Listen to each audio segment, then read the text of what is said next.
I shall call you later. Will we go now? You shall love this movie. Are these sentences correct? Well, these two little words, shall and will, cause problems for almost every English learner and some native speakers. But by the end of this lesson, you will know how to sound clear, confident, and natural using these words in both informal and formal English. Are you ready? Okay, in this lesson, you are going to answer all these questions perfectly. But before you do, let's learn the rules. Then you will see how easy it is to use shall and will in natural everyday English and also in formal English. Because these two words can make a big difference to how formal you sound. By the way, if you don't know me, I'm Greg, and I've helped thousands of students to reach an advanced level of English fluency through my online courses and this YouTube channel, where I publish a new video every Friday. So, if you want to reach an advanced level of English, hit the subscribe button. And also, there is a lot to learn in this lesson, so I have a free gift for you. It is the class worksheet. This includes a full summary of this lesson with extra examples and a test at the end, plus 2 bonus ways to use will and shall that I'm not going to mention in this lesson. So there's a link to download the worksheet up there, or you can scan the QR code there, or click the link in the description and I will send it to you via email. And the cool thing is, you will also then automatically receive all my future worksheets with every new video that I publish every Friday. And it's free. Okay, so let's start with the rules for will. Now, nowadays, will is the normal way to talk about the future. We use it for many reasons, but mainly promises, predictions, offers, and spontaneous decisions. Decisions that you make while you are talking. So, for example, a promise looks like this. I will always be there for you. A prediction, I think it will rain later. An offer, oh, I will help you with that. Or a spontaneous decision, you know what?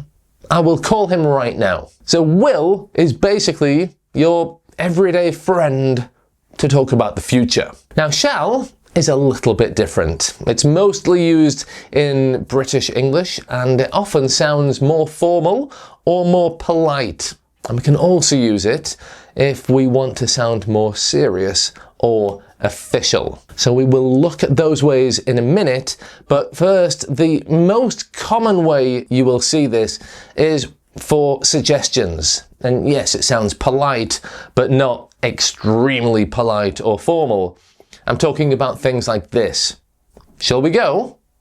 Or, shall I go? Okay, so we use it to make a suggestion when the person you're talking about is either I or we. Shall I cook tonight? Or shall we go to a restaurant? Okay, the other ways we use it do sound more formal or official or extra polite. For example, a formal promise. I shall never give up. It sounds really, really formal if you say that instead of I will never give up.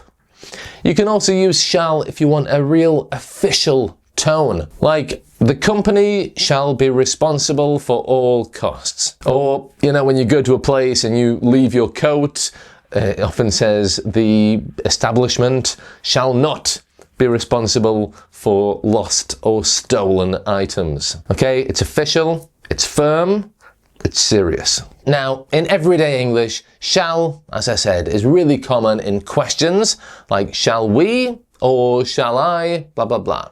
But in statements, not questions, statements, will is much more common. Now, interestingly, in Irish English, you often hear people saying, will we go? Instead of, shall we go? It means the same, it's just a regional difference. So both variations are correct. Well, I'm not sure if it's 100% correct, the Irish way, But if millions of people use that grammar, then I guess we can say it is something you should know about. Now, as I said before, you can download the worksheet from today's lesson. To review this rule, I've included a full summary with extra examples and 2 bonus ways to use shall and will. They're in that PDF, okay? And remember, you can take the test to make sure that you have mastered this grammar. But before you do that test, let's do this test. As I showed you at the beginning of the lesson, I've prepared 10 sentences for you, and you're going to see through these examples just how simple it is to know whether to use shall or will. So let's go with number 1. I'm going to give you 3 seconds in each case to choose your answer. Then I will give you the answer and explain why that one is correct. So, number 1, you're offering to make some tea for someone. And you say, I make some tea. Shall. The correct answer here is shall. Shall I make some tea? Because we use shall to make suggestions, polite suggestions, and offers, especially in the question format. Okay? So, shall I make some tea? Easy. Right, let's have a look at number 2. This one was inspired by a question I received from a Daily Quick Fix member the other day inside our Daily Quick Fix group. And this is it. So you're making a formal promise to someone. And you say, I always support you. Okay, the correct answer is shall. I shall always support you. Why? Well, because it's formal. And here, I shall always support you sounds strong, it sounds formal, and we often use it for very serious promises. Okay, number 3. A friend says to you, I think it rain later. Will. Okay, the correct answer here is I think it will rain later because it's a prediction. We use will to just talk about the future when we are explaining what we think will happen in the future. I think it will rain tomorrow. If you begin a sentence with I think and you're predicting the future, you will probably always use will. All right, question 4. You are politely suggesting to start the meeting, and you say, shall. Shall we begin?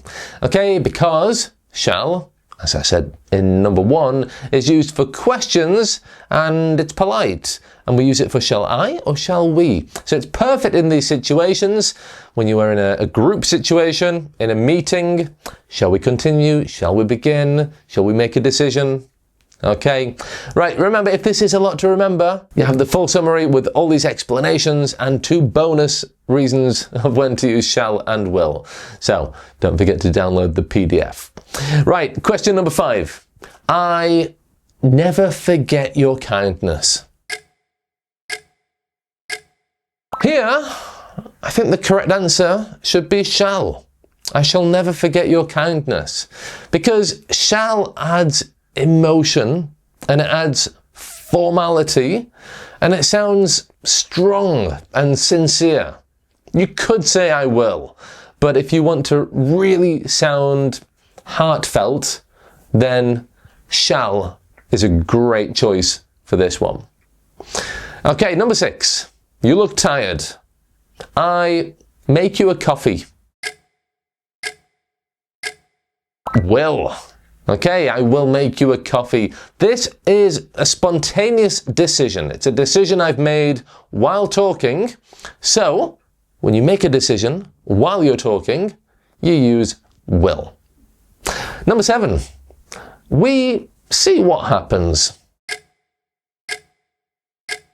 The correct answer here is we will. Again, we will see what happens. It's a prediction about the future, so will is the most natural choice here. Okay, how are you doing? Remember to keep score. I want to see your answers in the comments. So let me know how you do at the end of this test. Let's have a look at number 8. We go to the park or stay home? Well, the correct answer here is shall. Shall we go to the park or stay home? Because we use it for questions when we're making a suggestion or asking for an agreement.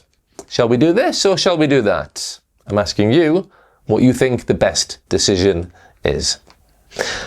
All right, number 9. I think it'd be difficult. Yeah, the correct answer here is I think it will be difficult. Again, this is a future prediction where you're saying I think blah blah blah. So, will is the perfect choice. And number 10, I close the door. The correct answer here is you tell me, okay? Leave your answer in the comments below. Just write will or shall. Okay, so now you know. We use will for almost everything.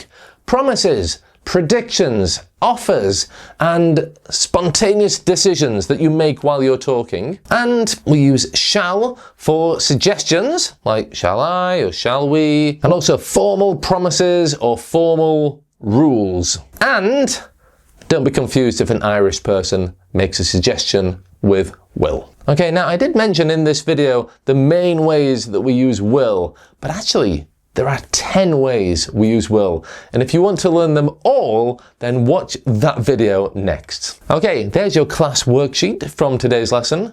Thanks for watching, and bye for now.